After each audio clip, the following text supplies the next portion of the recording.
Sawm Sawm Motor silna akan leng lu to rin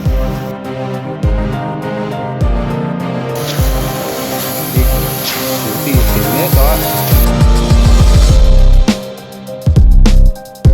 Sawm Sawm Motor silna hi pan aman la na chu an sil uluk bi ka tin athok te hi bi kan nom maya tu ma thei bi kan nei lo ni ama sa ain dot ta na zirin an sil sak mi mai ni an tan sun tu po hi VIP vet an ni maya hei hi pan aman la na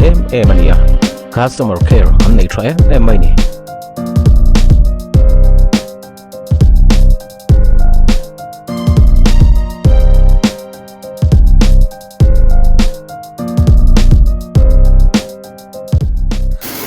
he lama hian ani tupa moi te an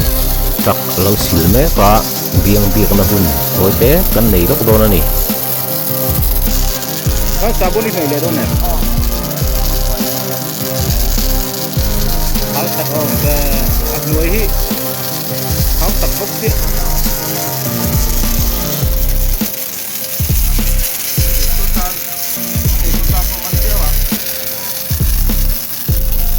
khan hai va silman hen jang e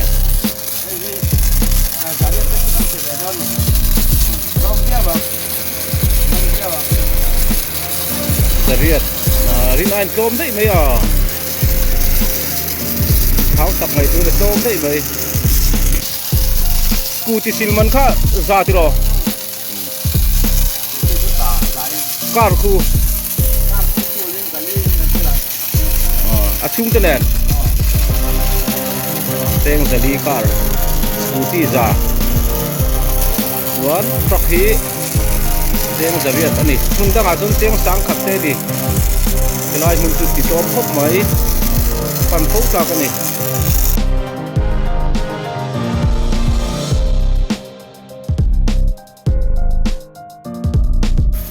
ti hian an sil sa hi an profile thlap ani akum car thlengin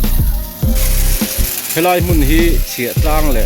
Chelsea Bilkar Bukpui ram ania kong kam mai om ani wangin Sawm Sawm Motor silna hi arem maya han tlan lu mai po rema wangin panan wa mai ni jin ve wa tan po motor han tlan lu mai na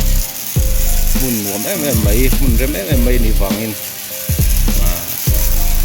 kon pan ve thau turin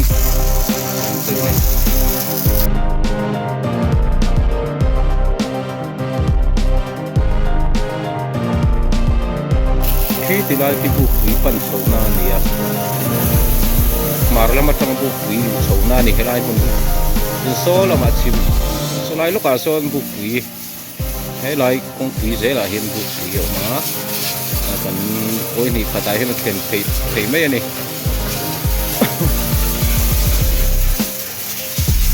tun marla ma hian hetatanga veila ma hian Chhiahtlang oma dinglama selfie ko ma helai hi Chhiahtlang le selfie pin kar mun leili tak maya omania arem mai ni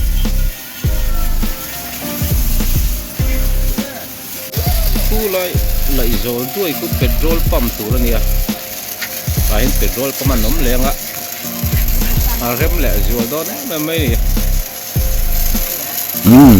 do tok le phatang